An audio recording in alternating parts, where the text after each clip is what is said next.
All right. Good evening. My name is Catherine, and I work with SEB Housing, and this is the information session for the 4 affordable condominiums being made available at Alden's Reach in Plymouth. So the purpose of this session is to give a little bit of background information on the condos.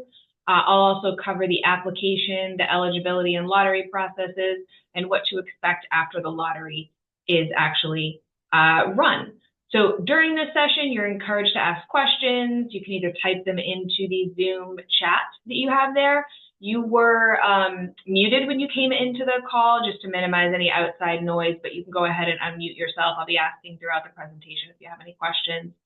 And as you heard, this meeting is being recorded, and that is because we're going to save it to SEB Housing's YouTube channel afterwards, so it's available for viewing for anyone who wasn't able to join us tonight. I'm just going to mute myself for 1 second, and I will be right back.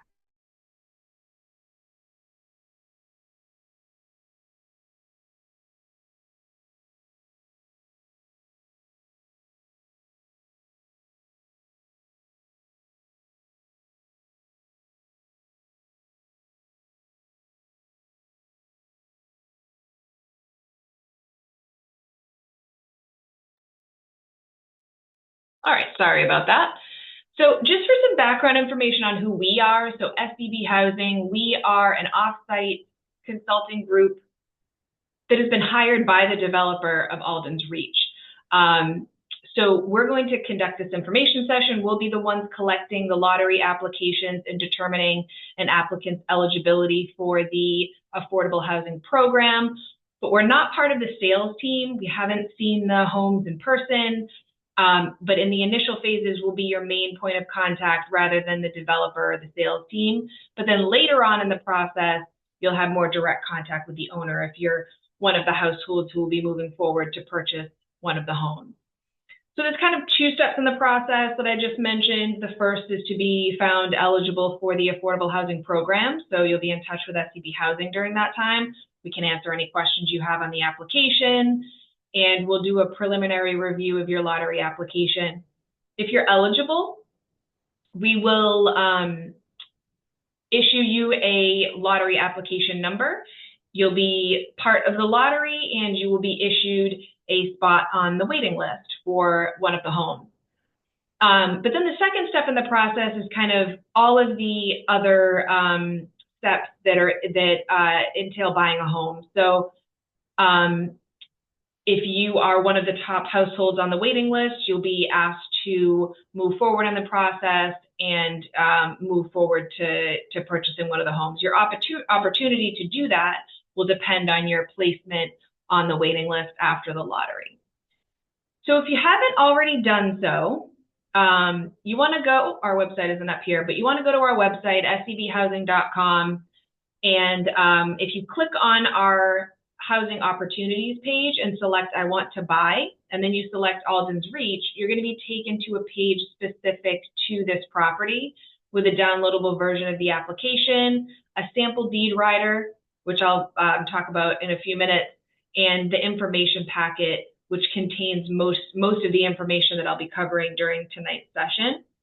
And then if you choose to apply to purchase one of the homes at Alden's Reach, you'll need to complete that affordable lottery application and attach your mortgage pre-approval. So in order to apply for this lottery, you don't need to submit your income verifications like pay stubs or anything like that with your application, but you do need to submit a mortgage pre-approval.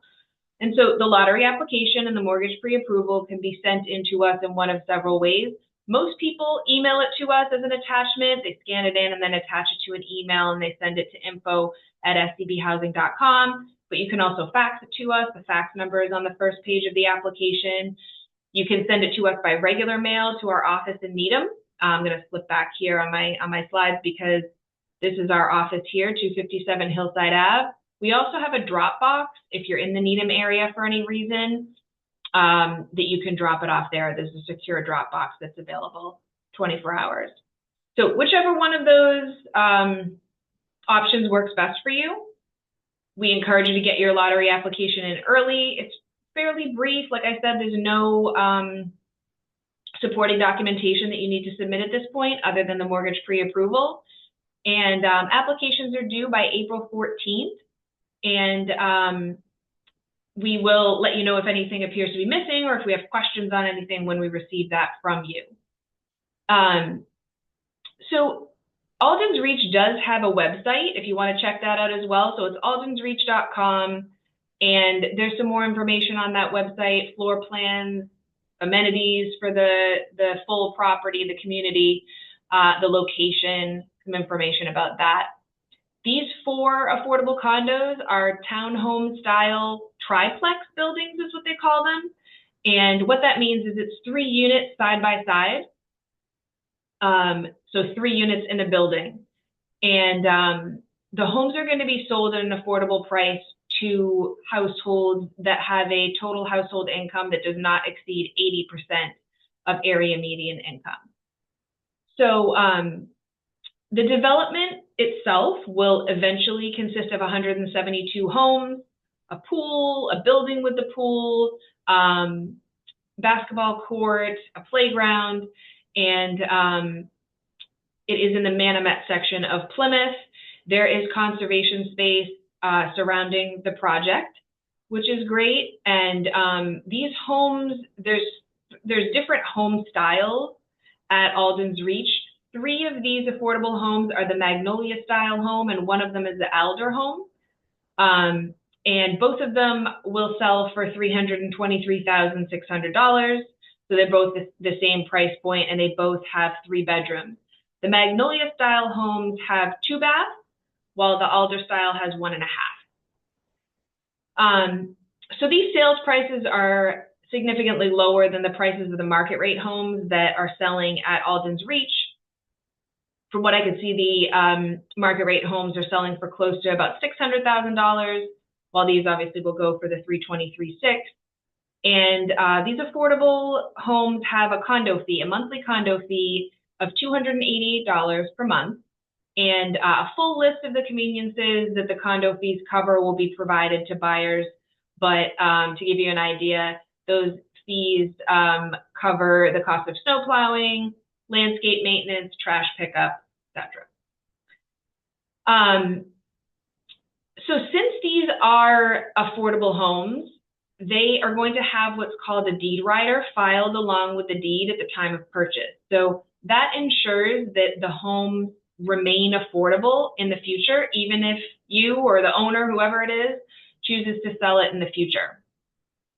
And just a couple points of what the deed rider says to familiarize yourself with it. So the deed rider, in part, limits the amount for which you can eventually resell the property. So this opportunity isn't for you if you're looking to buy, flip, resell the home within a year or 2.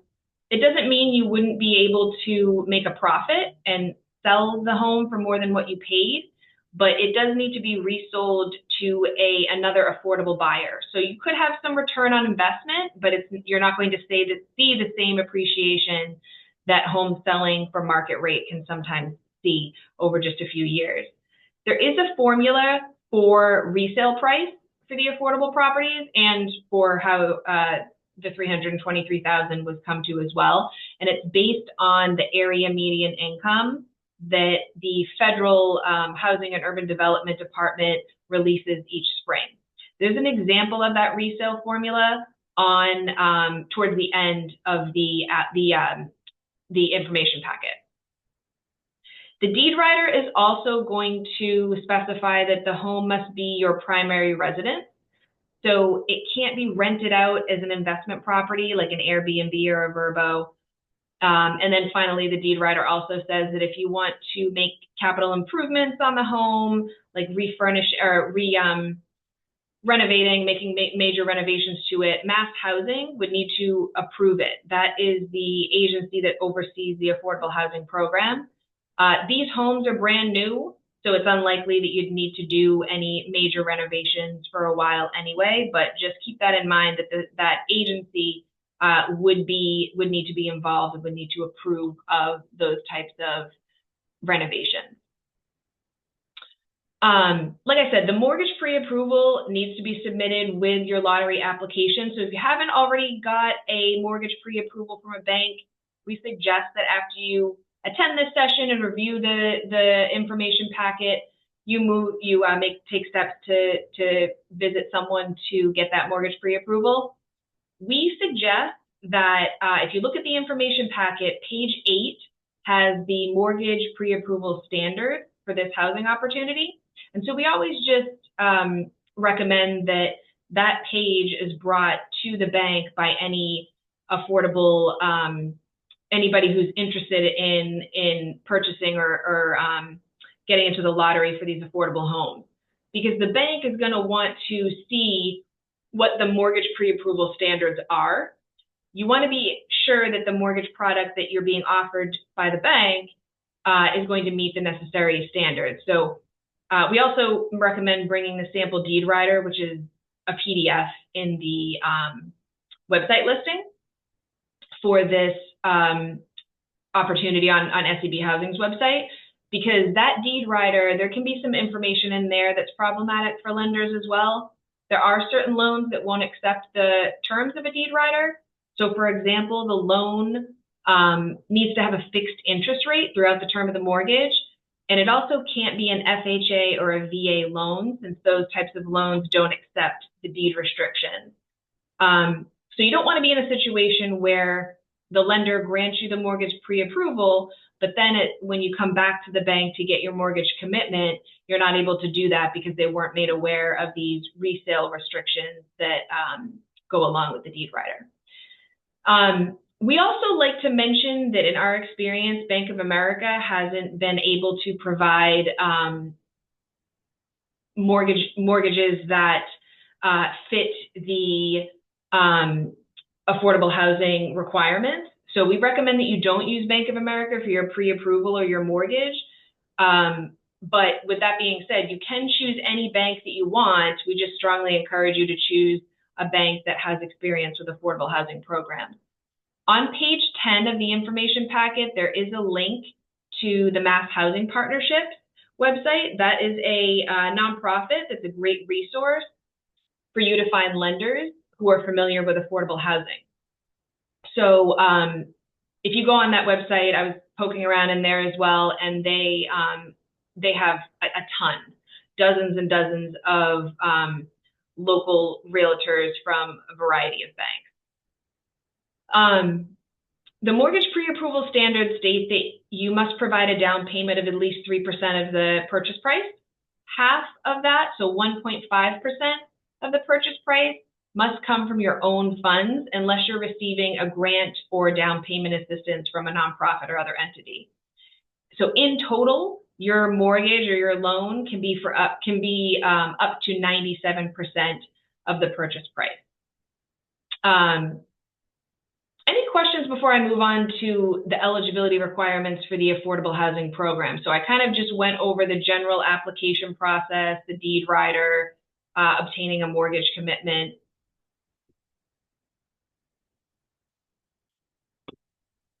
All right, so the affordable housing program. In order to be eligible for this lottery and for the affordable housing program, there's 4 eligibility requirements that are listed in the information packet. The first is that every household member needs to be considered a first-time home buyer. There are some exceptions to that, which I'll discuss in a couple minutes, but in general, households cannot have owned a home within the last 3 years, and households cannot own a home at the time of the application. Secondly, all applicants need to have income and assets that are below the maximum allowable income and assets that are on your screen right now, which we'll go through. You have to have the mortgage pre-approval, that's number 3, and number 4, it doesn't come up very often, but you can't have financial interest in the development or be considered a related party. So if you work for the developer or the sales team, for example, you wouldn't be eligible for this opportunity. Yep, question came in, are there any HOA monthly payments? Yep, so it's the $280 a month is the condo fee, and that covers in part landscape, snow removal, trash pickup, insurance. there's a full list that will be provided to buyers later on in the process as well. So $288 a month. And okay, so to circle back on the first eligibility criteria to explain more, so everyone in the household needs to be a first-time homebuyer. So what does that mean? Household members are considered first-time homebuyers if they haven't, within the last 3 years, owned a home. That includes through joint ownership. So if you were on the deed for a property with a spouse, and you're no longer with that spouse or partner, but you're on the deed, you're still considered to be a owner of that home. So you need to take steps to get off of the deed to no longer be considered a homeowner. There's 5 exceptions to the first-time homebuyer rule. The 3 that come up most often, I'm just going to touch on quickly. So the first is that if someone's considered a displaced homemaker, which for this affordable housing program means someone who hasn't worked outside of the home for several years, who is working, in the home to care for children and the family, and that person has owned a home with their partner or spouse, but no longer owns the home due to that recent divorce or legal separation, and they're no longer on the home's deed. That person, even though they owned a home within the last 3 years, is still considered a first-time home buyer because they're one of the exceptions, and they're no longer on that deed for the previous property. The second exception to the first-time homebuyer rule is a single parent with at least joint custody of 1 or more children who's now being displaced because of a family breakup. The third exception is an age-qualified person. So if someone's over the age of 55 and that person is selling a home or has recently sold a home in order to purchase an affordable property, as long as they're off the deed already, and they no longer technically own that home, they'd be able to submit an application. So if you currently own a home and you need to be removed from the deed, you might need to take some steps in order to get yourself off the deed, like finalizing a divorce or anything like that. And then one other question here.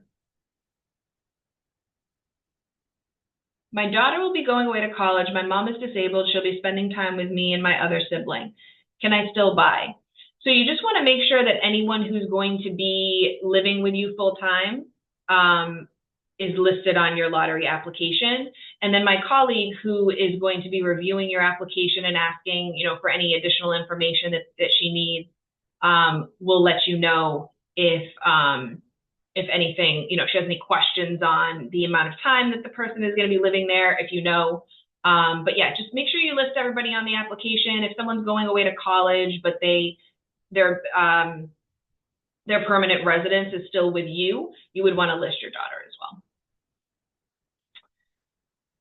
In terms of the income limit, so like I said, these affordable townhomes are going to be made available to purchase at a price that's lower than, of course, the market rate homes in the community.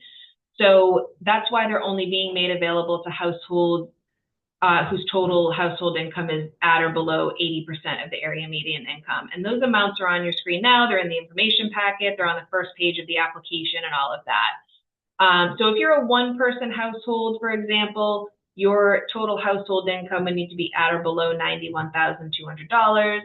Two-person household, your total household income would need to be at or below $104,000, $104,200, and so on. The asset limit is $75,000 as well, so your total household assets can't exceed that amount in order for you to be eligible for this opportunity.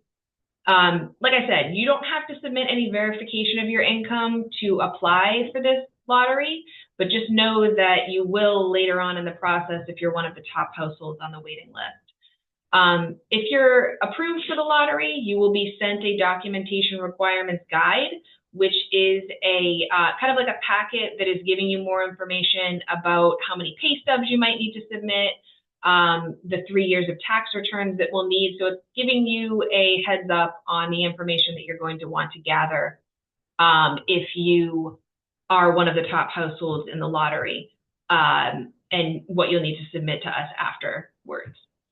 So although we don't need information from you now, I just want to give you a basic overview of how we are going to be counting your income. So income for this affordable housing program is counted as a projection of your income over the next 12 months for all household members. So that includes, bonuses, overtime, whatever income is coming into your household for the last 12 months is what we're going to need to verify. Or if you have income that you were receiving in the last year but you aren't any longer, we'll need verification from you confirming that income is no longer coming in.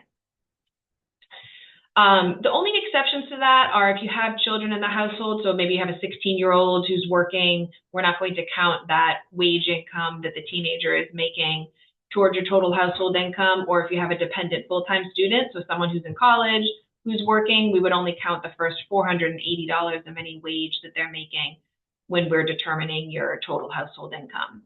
It is gross income that we need to consider for this program. So the amount you make before taxes, even though most of us are not taking home the gross amount on our paychecks because of taxes and Social Security and things that are coming out.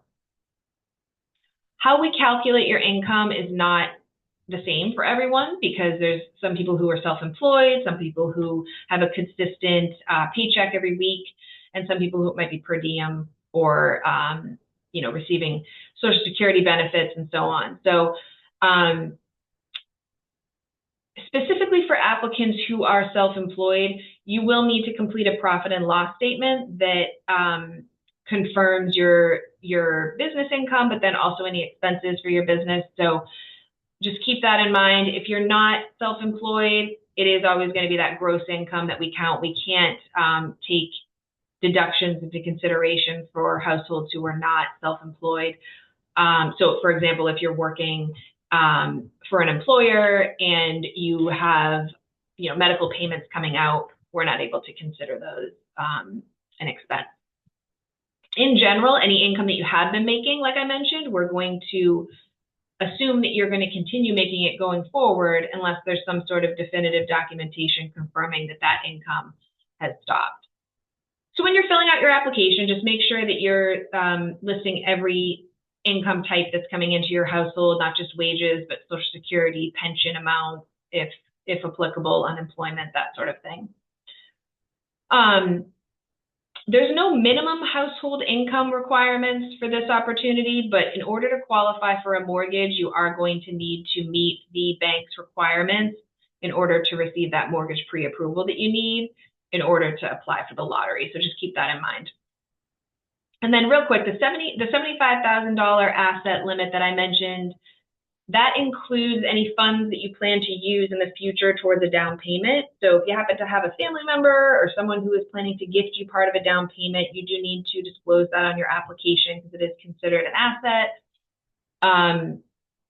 If you have checking, savings accounts, CDs, the net cash value of stocks, and the net cash value of any retirement accounts as well, you might think it's strange, why would we be counting money that you have tied up in retirement accounts, but the program does require us to do so. That's why it's the post-penalty amount. So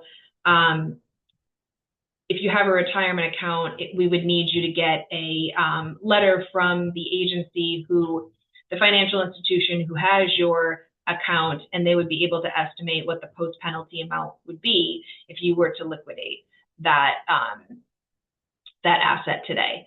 Usually there's a penalty if you're taking it out before retirement age. So I know there's a couple questions. I'm going to look at those. Will her income count? So if she's not working, she won't have any income unless she has another source of income, like Social Security, for example, that does still need to be listed. But if she was working, for example, and she's like a 20-year-old who's still a dependent in your household as a full-time college student, it would only be $480 total of her wage that would be counted towards your total household income. Last question is, do I still qualify if technically it's just me being in the household the majority of the time? I believe so. You just want to make sure that you list everyone who is still going to be considered a full-time household member. So you mentioned that your mom would be living there as well. If this is not going to be her primary residence, I don't think you would be listing her on there. But if she would be living with you as her primary residence, you do want to list everyone. And so in terms of lottery eligibility, so once you submit your lottery application, we're going to review it and we'll contact you if anything appears to be missing or incorrect, and you'll have a chance to correct it and resubmit if necessary. If you're found to be eligible for the lottery, like I mentioned, you're going to get that lottery application number, and that will be in the form of a series of numbers. That'll be provided to you by email, and it'll also have the link or an attachment to the documentation requirements guide that I mentioned. That's going to give you more information on the verifying information that you'll need to submit to us after the fact. That number that you receive is going to be drawn in the lottery. It's meant to be an anonymous identifier, so your name isn't going to be called during the lottery. It's not a ranking of any sort at that point. It just corresponds with the order in which your application was approved. So if you're the very first person to apply for the lottery and be approved for Alden's Reach, you would be number A.001. So again, the lottery application date is April 14th, but the lottery itself is going to be held virtually on April 30th. And it's going to be similar to this. It's a Zoom meeting. I'll be screen sharing the lottery as it happens. And the waiting list will be generated immediately following the lottery. So you'll get an email from us right after the lottery if you do not attend it, that will have the waiting list attached there, so you'll be able to see it. Every lottery number is drawn in the lottery. So sometimes we think, there's 4 units, there's only going to be 4 numbers chosen, but that's not the case here. We would be selecting all lottery application numbers in the lottery, because this lottery is being held to establish the waiting list for the condos.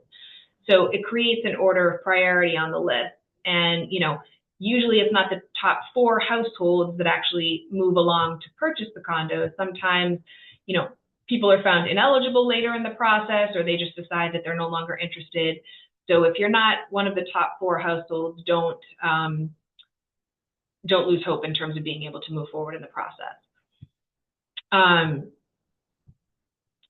And so when you're reviewing that email, you want to look for your lottery application number, see where it fell on the waiting list, and you'll have a better idea as to whether or not you'll be moving forward right away in the process to submit all of the income information to us. And you'll have about a week to get that income information into us if you're one of the top households on the waiting list. And once we receive your application, we'll review it and we'll respond to you within a few days. Most times, applicants are not submitting a 100% complete application on the first try, and that's because there's just a lot of information to submit, but there's also, there might be questions that we have for you once we receive your information. So maybe we have questions on your pay stubs or bank statements or whatever it might be.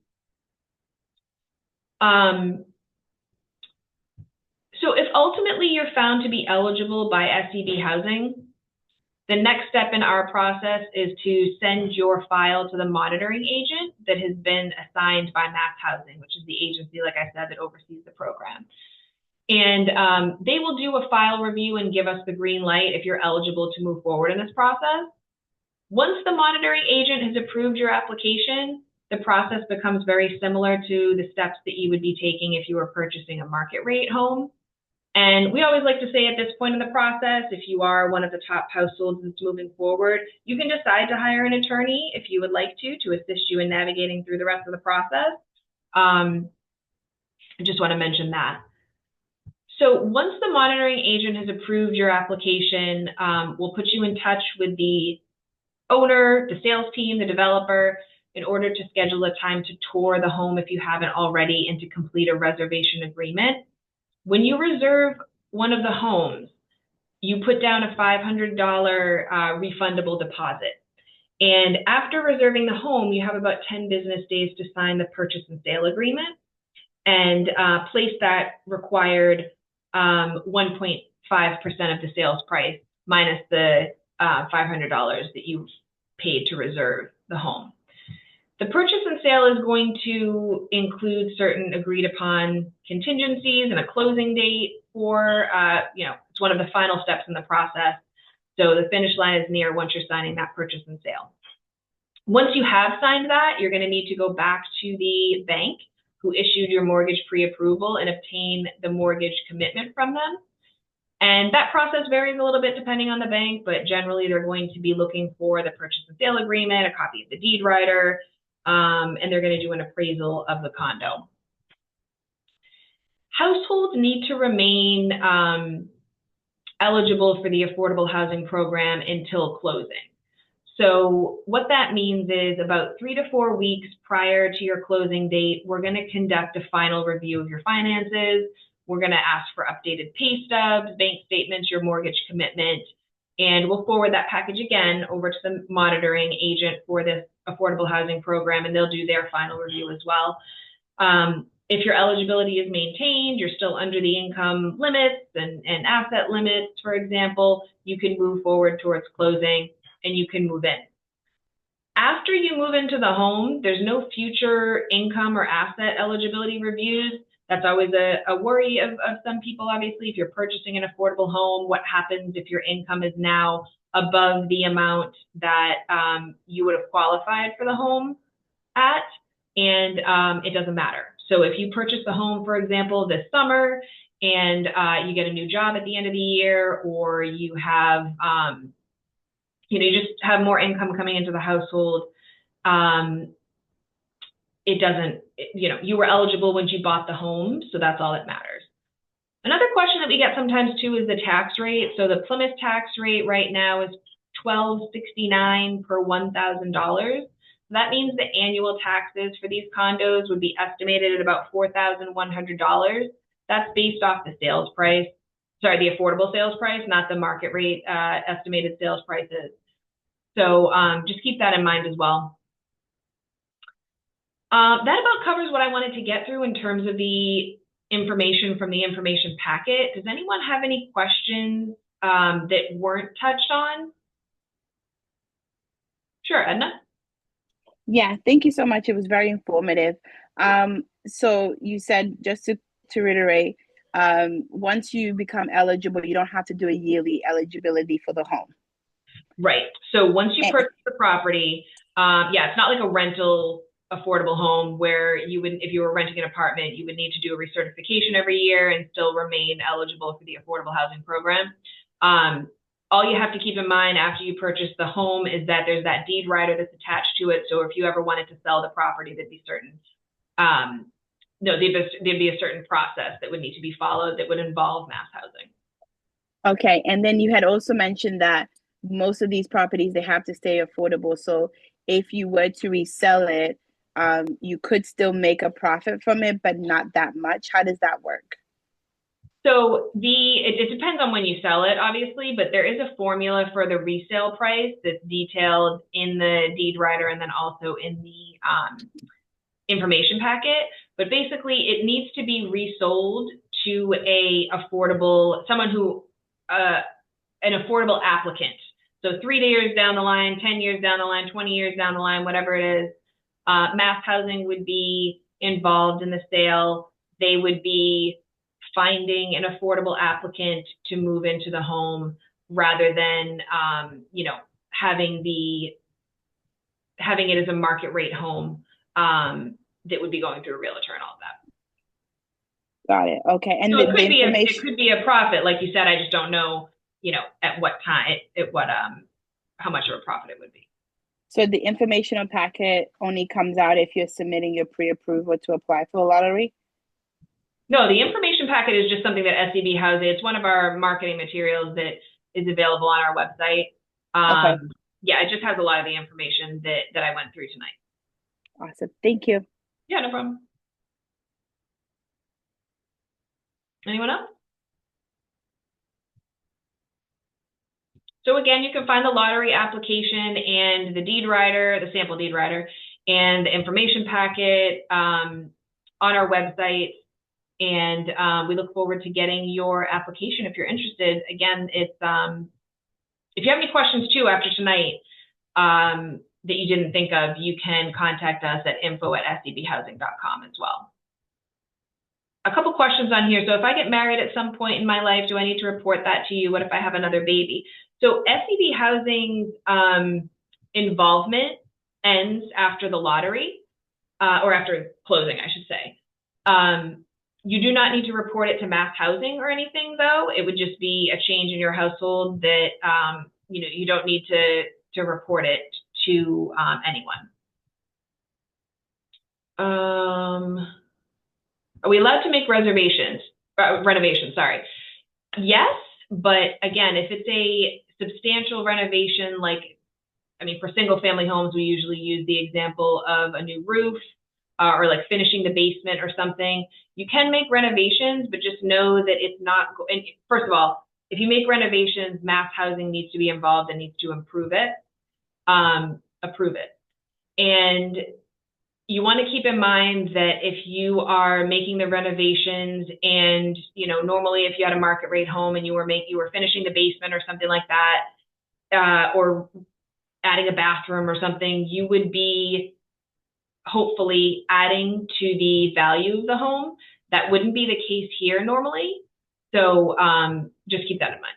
But yeah, it has extra steps in terms of it being, needing to have Mass Housing blessing. Anyone else? All right, so we look forward to getting your application, and I appreciate everybody's questions and participation. Have a good evening, everyone. Thank you all.